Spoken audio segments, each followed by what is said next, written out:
The gunshots echoed through the dense forest, but it wasn't the deer that fell. It was my world.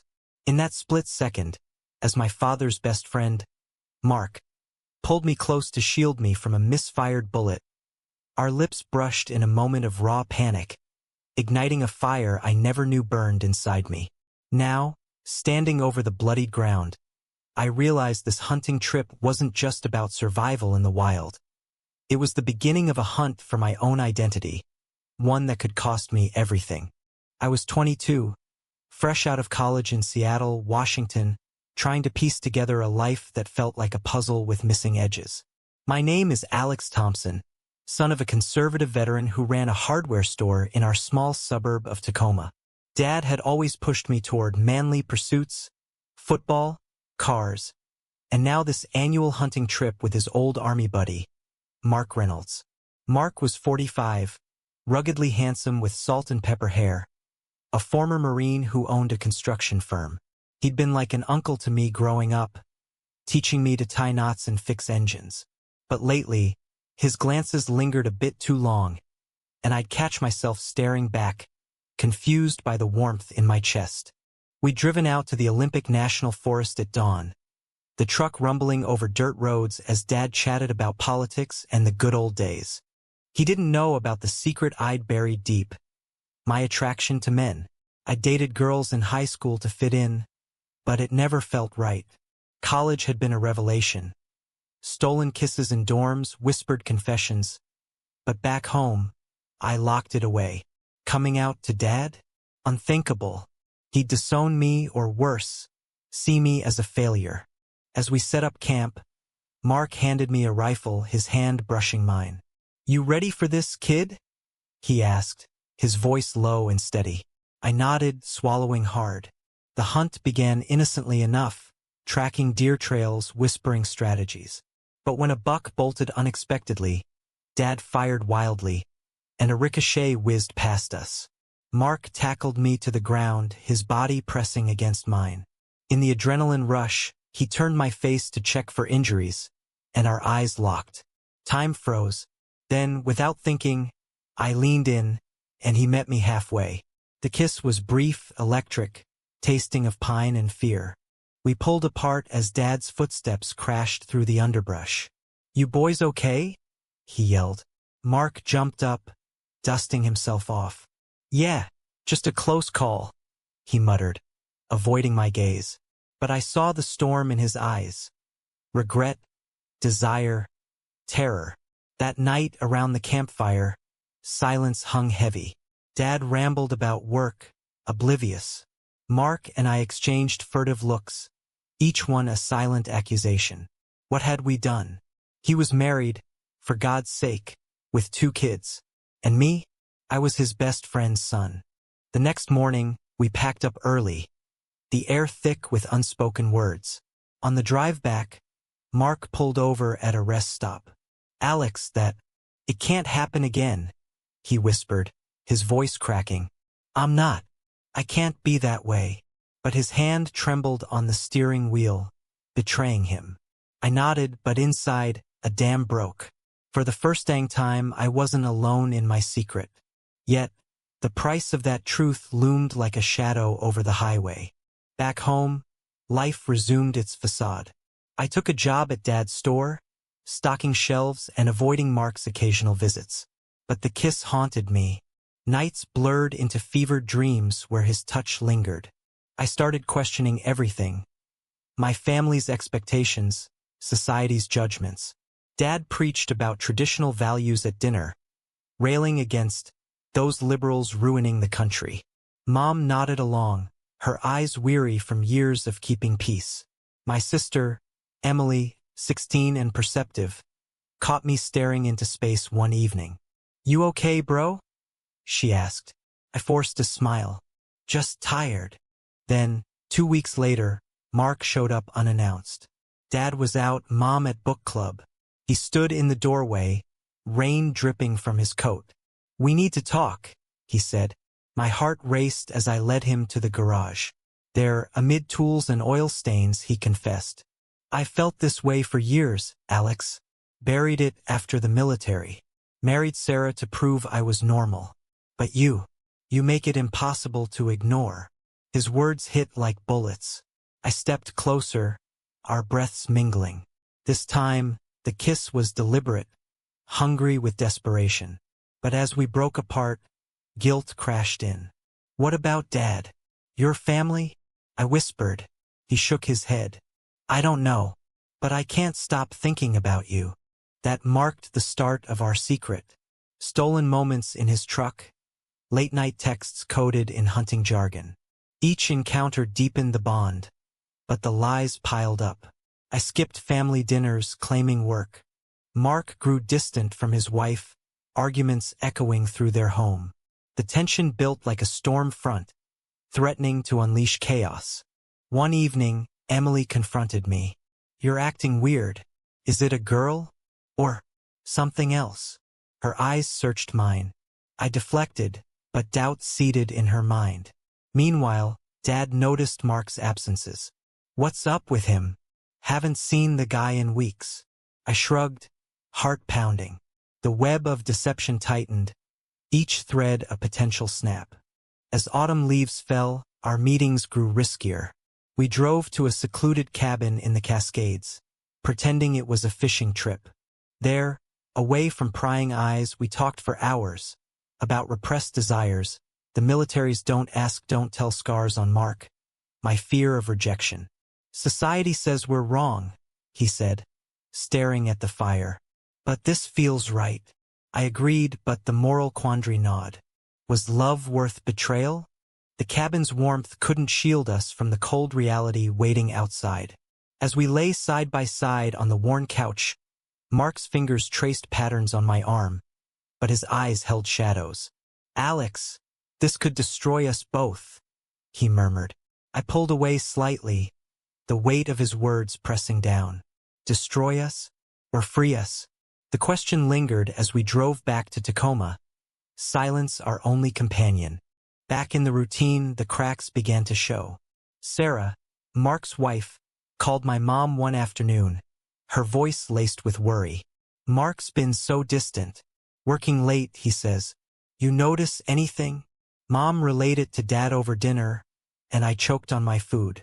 Probably just business stress, Dad grunted, but his eyes flicked to me, suspicious. I excused myself, heart hammering. That night, I texted Mark, we have to be careful. His reply, I know, but I need you. Our next meeting was in a dingy motel on the outskirts of Seattle. The neon sign buzzed like my nerves. Inside, Mark paced. Sarah found a receipt from the cabin. I lied, said it was with buddies. Guilt twisted his features. I'm hurting her, Alex. For what? A fantasy? Anger flared in me. It's not a fantasy. It's real. We argued, voices rising. He grabbed my shoulders. Real enough to leave my family? Ruin your dad's trust. The words stung. We parted in anger, the door slam echoing my turmoil. Days blurred into isolation. I threw myself into work, but Dad's store felt like a cage. Customers chatted about local news, gay marriage debates heating up in the state legislature. Dad scoffed at it all. Abomination, he'd mutter. Each comment was a knife twist. Emily, sensing my distress, cornered me in my room. Alex, talk to me. Are you gay? Her whisper was tentative. I froze. Deny? Confess? It's complicated, I said finally. She hugged me. I love you no matter what. Her acceptance was a lifeline, but it amplified the fear of losing Dad. Mark called a week later apologetic. Meet me at the park. Under the cover of dusk, we sat on a bench, the Puget Sound lapping nearby. I can't end this, he admitted. But we need rules. Rules? Like boundaries in a forbidden love. We agreed, no more risks, just careful encounters. But love doesn't follow rules. Passion reignited, but so did the paranoia. Then came the first betrayal. Dad invited Mark over for a barbecue. Sarah and the kids came too. Laughter filled the backyard. But tension crackled between Mark and me. His son, Tommy, 10 years old, asked me about hunting. Dad says you're good with a rifle. Mark's eyes met mine, pleading silence. Later, as I grilled burgers, Sarah pulled me aside. Alex, you're like family. Has Mark mentioned anything? Off. Her eyes were red-rimmed. I lied smoothly. No, ma'am. But inside, shame burned. I'd become the other man, complicit in her pain. That night, alone in bed, doubts assaulted me. Was this love or selfishness? Mark's marriage was crumbling because of me. My family teetered on the edge. The moral dilemma clawed at my conscience. Right versus wrong, desire versus duty. Society's voice echoed. This is sin. But my heart screamed otherwise. High tension peaked at a family gathering. Uncle Joe, Dad's brother, visited from Texas, spouting homophobic rants over beer. Those queers are destroying America. Dad laughed along. I bit my tongue, but Mark, present, shifted uncomfortably. Later, in the kitchen, he whispered, "How do you stand it?" "I have to," I replied. Our fingers brushed, a spark in the storm. But Emily overheard Uncle Joe's tirade and snapped. "That's hateful, Uncle."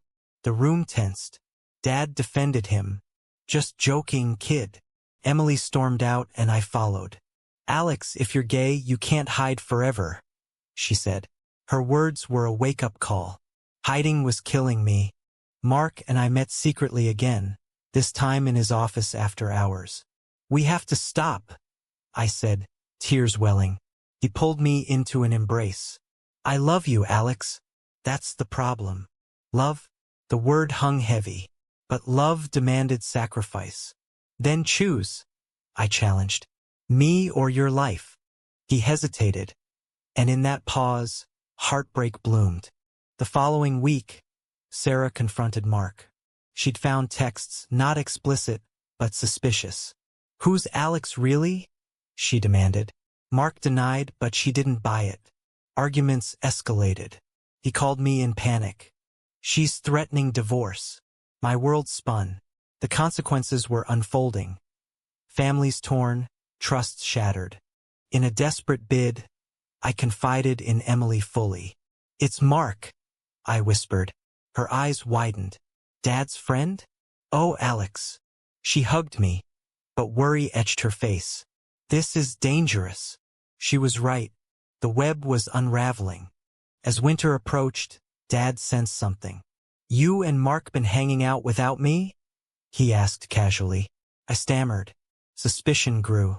The climax loomed, inevitable as the falling snow. Snow blanketed Tacoma, mirroring the chill in my soul. Mark's marriage hung by a thread, and my secret simmered beneath the surface.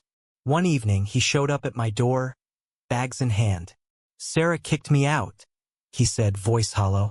I let him in, but Dad was home. "What's going on?" Dad demanded. Mark lied. "Fight with Sarah. Need a couch." Dad clapped his back. "Stay as long as you need, buddy." Having Mark under our roof was torture. Stolen glances in the hallway, brushed hands in the kitchen. Emily watched us like a hawk, her silence a tacit approval mixed with fear. Mom fussed over him, oblivious, but Dad's jokes turned probing. "You two seem chummy lately." We laughed it off, but paranoia mounted. Nights were the worst. Mark slept on the couch, me in my room upstairs. I creeped down for whispered conversations. "I told Sarah it's over between us." He lied to ease my guilt. But I knew better. She suspected an affair with a woman, thankfully. The deception layered on, each one a heavier burden. Then the confrontation. Sarah came over, eyes blazing. "I want to talk to my husband." In the living room, voices rose. "Who's she, Mark? Tell me." Dad tried mediating. "Calm down, Sarah." But she stormed out, leaving Mark defeated. That night, he confessed to me, "I can't lose my kids." The words gutted me. Choose your family or me. The moral crossroads stared back. I started pulling away, focusing on job applications to escape Tacoma. Seattle called, a city of acceptance, anonymity. But Mark noticed. "Don't leave me," he pleaded in a hushed call. "I need time." Time? We'd had months of stolen time, each second costing pieces of our souls.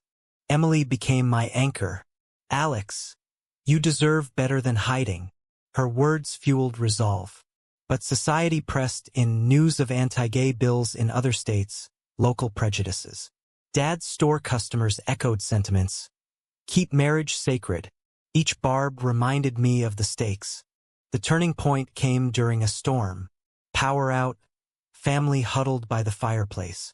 Mark and I sat opposite, tension electric. Dad reminisced about army days. "You saved my life once, Mark." Mark nodded, eyes on me. The irony burned, saving Dad, but betraying him now. Later, alone with Mark, argument erupted. "This is wrong," I hissed. "We're hurting everyone." He grabbed my arm. "Love isn't wrong." But was it love or lust disguised? The doubt festered. Sarah filed for divorce the next day. Mark broke down in our garage. "It's my fault," he sobbed. I held him, but guilt overwhelmed. Had I pushed him? The damage was done. Kids confused, wife heartbroken. Dad confronted Mark. "What's really going on?" Mark evaded, but seeds of doubt planted. I overheard Dad on the phone. "Something's off with Mark and Alex." Panic surged. In desperation, Mark suggested running away. To California. Start fresh. The idea tempted, but reality crashed. Abandon family? Betray further? "No," I said. "We face this." Emily urged confession. "Tell Dad. He'll understand." Eventually, but fear paralyzed. The internal conflict raged, loyalty to self versus family. As Christmas neared, festivities mocked our turmoil. Tree lights twinkled, but shadows loomed. Mark moved to a motel, but visits continued. One evening, he kissed me goodbye in the driveway, too openly. A neighbor saw, paranoia peaked. Then the exposure. Emily, in a heated argument with Dad over politics, blurted, "What if Alex was gay? Would you hate him?" Dad froze. "Why say that?" Her slip ignited suspicion. That night, Dad grilled me. "Is there something I need to know?" I denied, but cracks showed. The house felt like a pressure cooker. Mark called. "Sarah knows it's a man. She's digging." Terror gripped. The net closed. In a bold move, I met Sarah at a cafe. "Please don't tell," I begged. Her eyes softened with pity. "You deserve better than being his secret." Her words pierced. Victim or villain? The climax built. Dad invited Mark for New Year's. Tensions simmered. As fireworks lit the sky, truths threatened to explode. New Year's Eve erupted not with cheers, but accusations. As the clock struck midnight, Sarah burst in uninvited, papers in hand. "I know everything, Mark, and so will everyone." Dad's face paled. "What the hell?" Mark stammered. Sarah thrust photos, grainy shots from a PI, us in the park. "Your best friend's son? How could you?" The room spun. Dad turned to me, betrayal etched deep. "Alex, is this true?" Tears streamed as I nodded. "Dad, He recoiled. "Get out. Both of you." Mom gasped, Emily cried. Mark reached for me, but I pulled away. The family shattered in an instant. We fled to Mark's motel, silence deafening. "This is the price," he whispered. "Price? Lives ruined." I paced, rage boiling. "You should have ended it sooner." He hung his head. "I couldn't." The aftermath was brutal. Dad disowned me, calls unanswered. Mom sneaked messages. "Give him time." Emily visited, torn between loyalty. "I support you," but Dad's heartbroken. Society's judgment amplified. Whispers in town. Stares at the store where I no longer worked. Mark's divorce accelerated. Custody battles looming. His kids, confused, asked, "Why did you leave Mom?" He lied, protecting them from truth. But the lie cost his soul. I moved to Seattle, crashing on a college friend's couch. Job hunting in a new city, identity raw. Gay bars offered solace, but memories haunted. Was freedom worth the loss? Mark followed weeks later, renting a tiny apartment. We can build something, he said, but resentment festered. At what cost? I challenged. Arguments flared, blame shifted. He for starting it, me for pursuing. Therapy became my refuge. Sessions unpacked layers. Internalized homophobia, family pressure, ethical dilemmas. Love requires honesty, the counselor said. Honesty, we'd built on lies. Dad's silence broke with a letter. I raised you better. This is unnatural. Pain stabbed, but anger rose. Unnatural, or his prejudice. Mark's excommunication from friends deepened isolation. Lost my life for you, he muttered once. Guilt weighed. Had I manipulated? The moral ambiguity tormented. A reconciliation attempt. I called Dad. Can we talk? Gruff response. Nothing to say. Hung up. Rejection fueled resolve. I attended Pride events, embracing identity. But with Mark, cracks widened. His age, my youth. His baggage, my fresh start. This isn't working, I admitted one night. He nodded, defeated. I know. The split was amicable, but heart-wrenching. He returned to Tacoma, fighting for kids. I stayed in Seattle, rebuilding. Emily bridged gaps, updating me. Dad's softening. Misses you. Hope flickered. Months passed. I dated openly, but scars remained. Society's acceptance grew, but personal wounds lingered. Then a surprise, Mark called. I'm coming out. For real.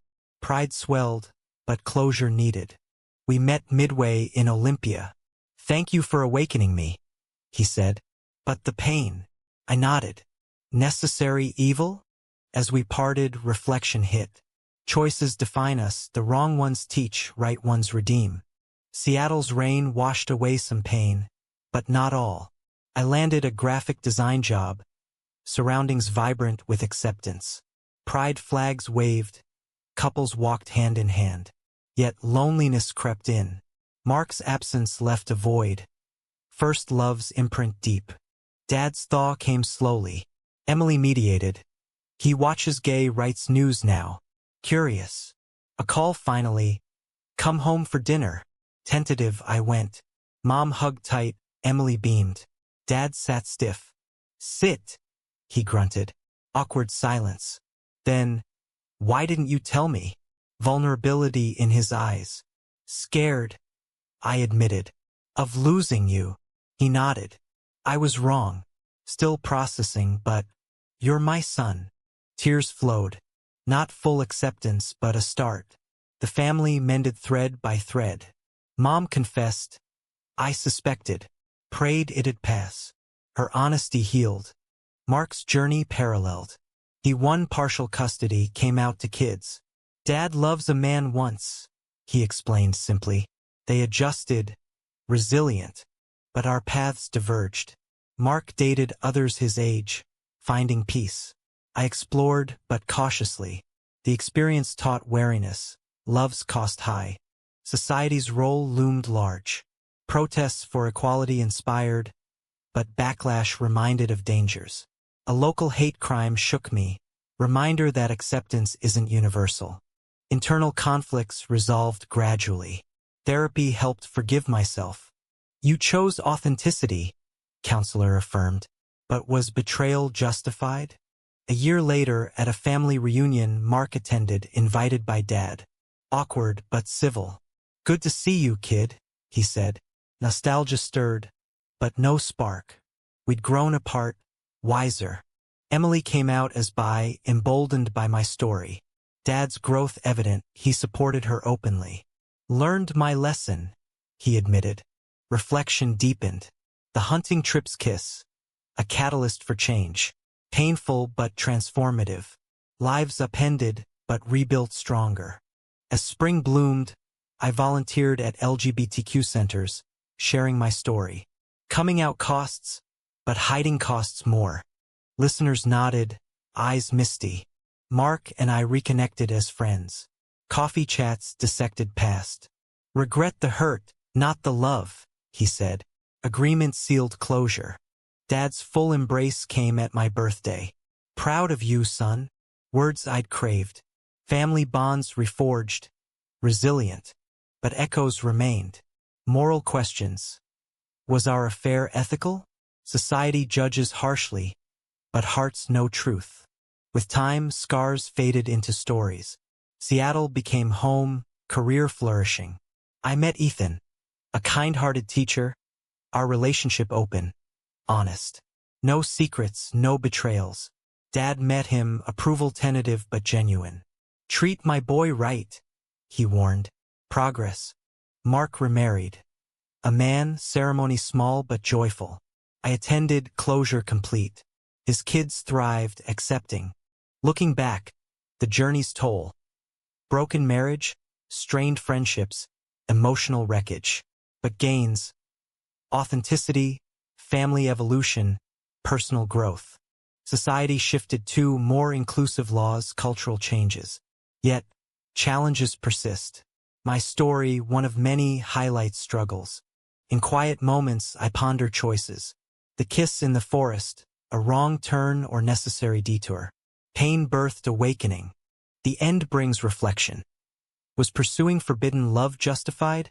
Or should societal norms prevail? Did Alex and Mark's actions ultimately lead to more good than harm? Or was their love a selfish destruction?